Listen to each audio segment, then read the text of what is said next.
This is Energy of Business Moments with Michael Sipe, the show that takes you around the world to share interviews with some of the most successful and relevant people on the planet. Hear their stories and get the most important business lessons they have learned on their road to success, and get exclusive advice on how to implement their business success into your life and business. Energy of Business Moments is brought to you by the Strategic Advisor Board and your host, Michael Sipe. Hello, everyone. Welcome to the Energy of Business Moments podcast. I am Michael Sipe, your host. Today, I'm excited to have Denise O'Malley, founder of You Define Wellness, a company that she started a few years ago and has done quite well.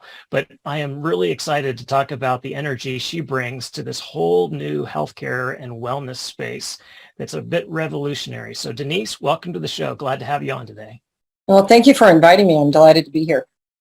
Yeah, good to have you. And let's talk really about your business, because I think this is really key for a lot of people. Everybody is focused on their health or well-being to some extent.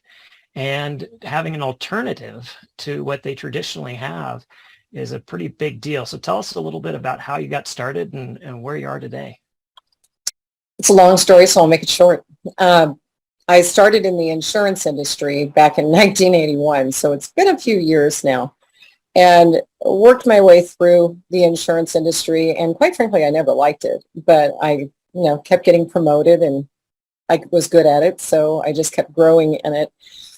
And along the way, I moved into specialized in employee benefit programs. And I was an insurance agent. I've been a company executive. I've done just about everything in the insurance industry. And in the employee benefit enrollment meetings, I heard people say to me over and over again, do you have anything that would help me with fill in the blank, life coaching, nutrition, fitness, personal training, whatever it may be. And there aren't any employee benefit programs really out there for it. And there's some workplace wellness programs, but not customized for the individual.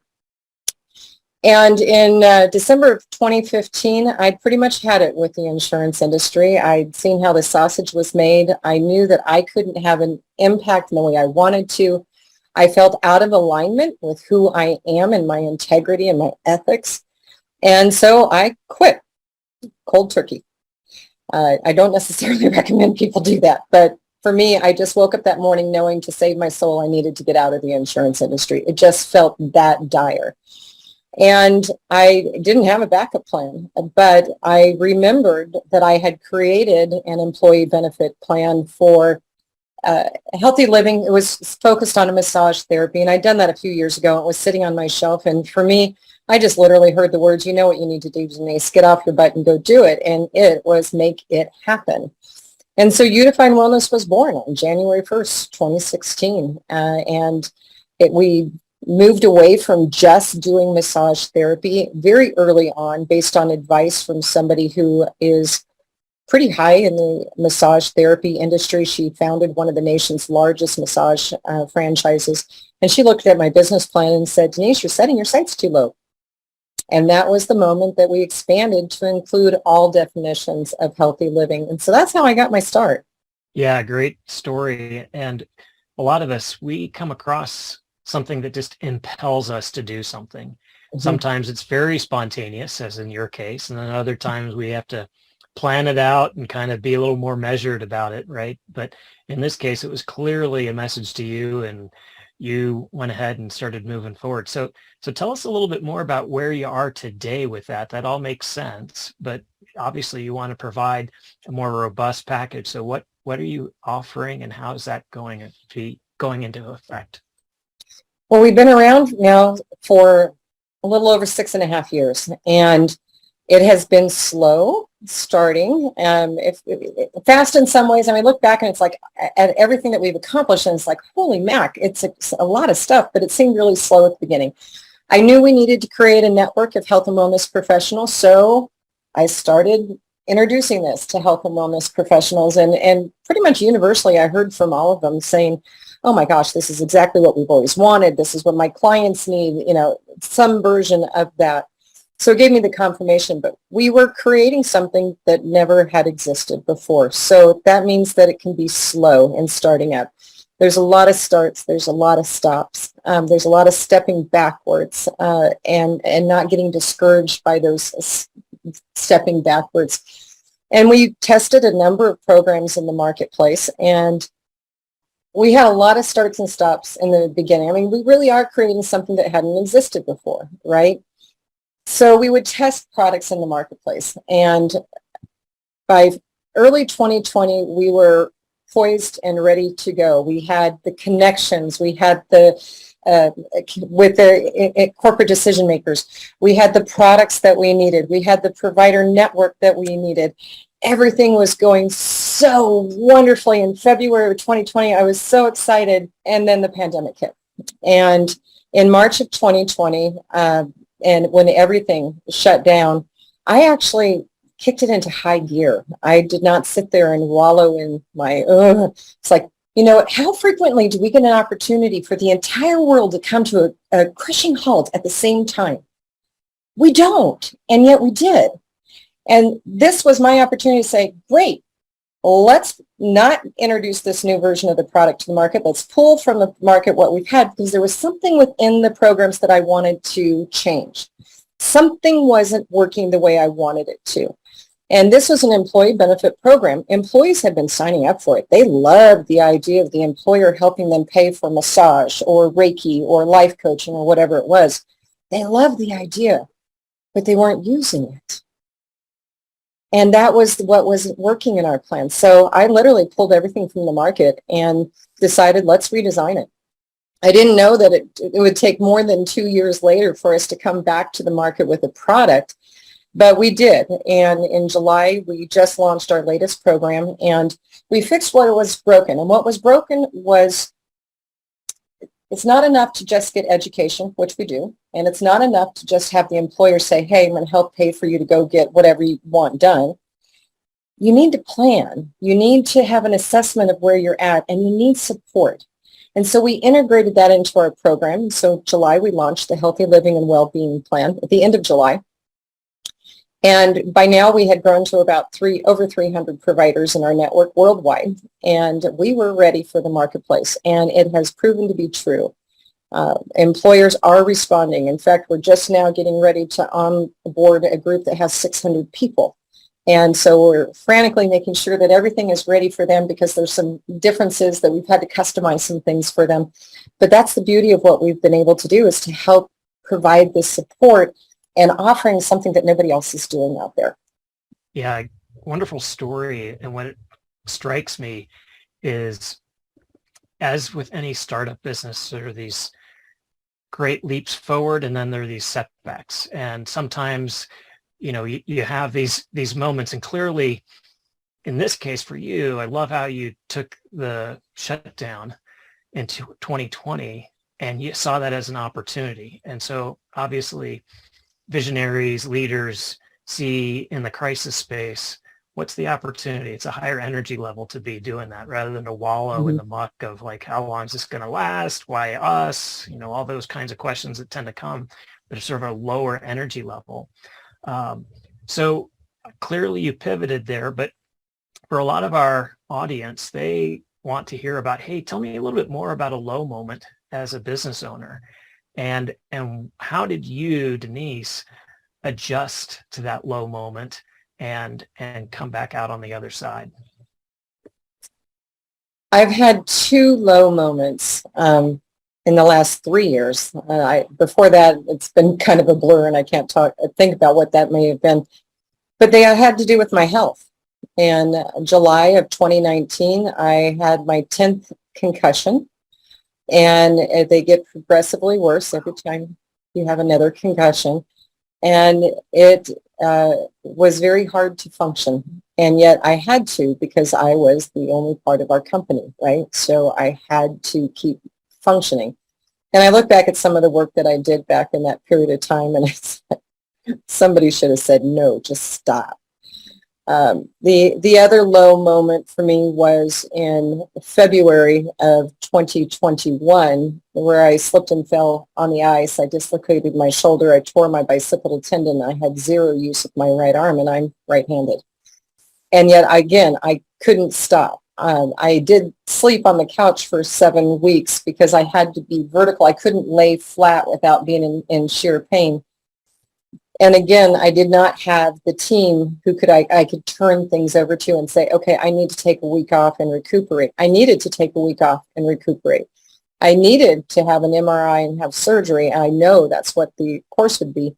But instead, I decided to do it holistically and power through the pain and have to function. For me to type at the keyboard, I literally had to move my hand over and set it on the keyboard. And then when I was done, pick it back up and move it again. But I had to keep functioning. And that was a real low time for me, knowing that, okay, I'm surrounded by hundreds of people, and yet I'm all alone on this little island. And that was a tough thing to deal with. Yeah, that does sound like a very tough thing to do with. And as you alluded to, you're alone on the island. Quite often a business owner feels that way. It's not lonely, but they're alone on the island. And sometimes we come across these situations where clearly we don't have somebody to turn over to pick up the slack because we're out.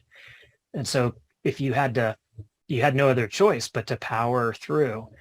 And I think we find in business, sometimes we have to do that. And the challenge, of course, is that powering through is just not sustainable. We're running a lot of cortisol through our body and doing a lot of fight or flight syndrome, and it just is not sustainable over the long haul. So you talked about, hey, you powered through, but once you got past that point, like you were starting to be more mobile or something like that, what changes may you have made in your procedures or process so that you weren't the critical link all the time? Not many, I am afraid to admit, although there is planning for it. And I'm looking to be adding team members who are actually salaried team members to be helping, so I can turn over the website development, I can turn over the customer service stuff, and we will be adding those later this year. The only thing that I have now is that I learned the value of asking for help and being able to go to family members if needed, or to people who are on our team and say, I really need help with this. How can you support me in this particular way? And people will step up if you ask. I mean, I can't tell you how many people said to me, well, just let me know what you need. And I had a hard time with that question because I didn't know what to say to them. It's like, well, I'd have to train you all the, no, there are things I can delegate out. And I also learned the value of, if something doesn't get done in my world, it's not the end of the world. I mean, it can be postponed. It can, explaining the circumstances, explaining I'm not well, and I need you to be patient with me for another week. They're like, okay, it was my deadline, not theirs. And so I've learned the value of that. And that was a huge lesson. Yeah, that is actually a great lesson, because as we think about our energy, our personal energy, like it's our thoughts that we think, our emotions that we feel associated with that thought, and then the actions or behaviors we take. And so if we're used to taking on roles and responsibilities and doing it ourselves, it does become very hard to acquiesce and go, all right, I'm going to go into retreat mode and take care of myself a little bit and actually ask for help, which is so hard to do for a lot of people, but that gives an opportunity to reset, obviously. And if you do have at least some people who can come in and help out even just a little bit, that frees up that space to then heal a little bit and move on and come back a little stronger the next time. So great example. Well, Denise, obviously we have those low moments in business, but then on the high side, there's some real enjoyable times. And in your case, you got a great mission, a great motive to help in the health and wellness space, but running the company side is a little different. So what are a couple of highs for you, or high that really stands out? 2022 is a high. I'm going to tell you, this whole year has been absolutely phenomenal. Yes, there's been lows and everything else, but the high for me is when my message starts being received and people start thinking and seeing me as, oh yeah, hey, you want to talk about workplace wellness? You need to go talk to Denise O'Malley. She's got something innovative. And it's been that time after time after time this year. And it's opened doors and opportunities. And I am so excited about the impact that we're making, not just with getting our product to the market. Yeah, that's important because that pays the bills, right? But also to be part of change. You know, we're working on a passion project of mine, an ecosystem, a place where people can talk, the corporate decision makers, the influencers, the subject matter experts can come together and talk about healthy workplace environments. And that is fantastic for me because it's not a sales platform. Yeah, I'm going to get visibility from it, and I will get business from it. I already have.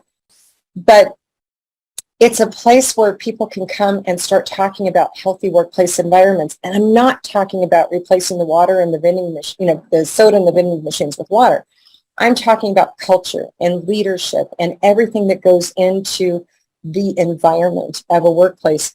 And that has become just such a fantastic offshoot of everything else. And if you had told me that I would be in the arena of workplace wellness 6.5 years ago, I would have said, no, I'm not. I'm employee benefits. No, it's all intertwined, and it is exciting to be a voice for change. Yeah, and I think the crossroads you bring there, where you see different options that can help people in different situations or companies in different everybody's a little different, so be able to come up with a custom solution and innovate and be creative really does seem like it would be very energizing and exciting for you in that space to see that all starting to come together. That's wonderful. Mm-hmm. Good. Well, Denise, also, we obviously have opportunities to have mentors or people we fall under as direct reports sometimes in business. And so we actually look up to some people who can be our leaders or a mentor. But for you, if you could talk to anybody, deceased or living, who would that be and why? Well, I was looking at that question from two perspectives. There is somebody in my lineage, deceased, that I would love to have a conversation with, only because I'm the family genealogist and we can't figure out where all he came from. So I'd love to sit down and have a conversation with him. But in terms of the people who I admire, I would love to have a conversation with Arianna Huffington, just because of the work that she's doing in the wellness arena. But if I had to say one person that I really want to sit down and have a conversation with, it's actually Michelle Obama. And the reason for that is that she just exudes love, confidence, being yourself, and that the genuine person that you are. Authenticity is everything for me. And I don't like the game playing that goes on out there. And I just see her as a mentor of someone who takes the high road, to coin her phrase, right? And she embodies just everything that we want in terms of that self-confidence. And so I'd pick her. Oh, that's a great one. You think about authenticity, self-confidence, caring for others, those are great qualities, especially in leaders. And so picking somebody like her and being able to sit down and talk with her would make a lot of sense for that. Oh, I would just love to have a conversation. Yeah, that'd be great. Good. Well, Denise, it's great having you on the show, talking about your business and the uniqueness of it. But I think you have some big things coming up here in October. How can people, one, find out more about You Define Wellness, and then two, what's coming up? You can go to our website, www.youdefinewellness. That's YOU. You can see it up here, just like that. Put it in .com. You'll find everything, including our upcoming events. And on our calendar that we have right now, we have our October 4th, the Workplace Wellness Ecosystem Elevate the Conversation event that we're hosting. This is the event that I mentioned, that we are bringing together the corporate influencers and decision makers and the subject matter experts who are the health and wellness professionals to have the conversation. And we have we're going to have the first hour with panelists and the second hour with breakout rooms. It's a 2-hour commitment of time. That's it. But the panelists, we have Julie Cherney, who is a leader in the human resources field, who left the HR field to start her own company to support people. She's from Barbados. I'm so excited to have her. Kat Kibben, who is a master recruiter in the workplace and has a lot to say about workplace environments, healthy workplace environments, has agreed to be on our panel as well. Awesome to have Kat join us.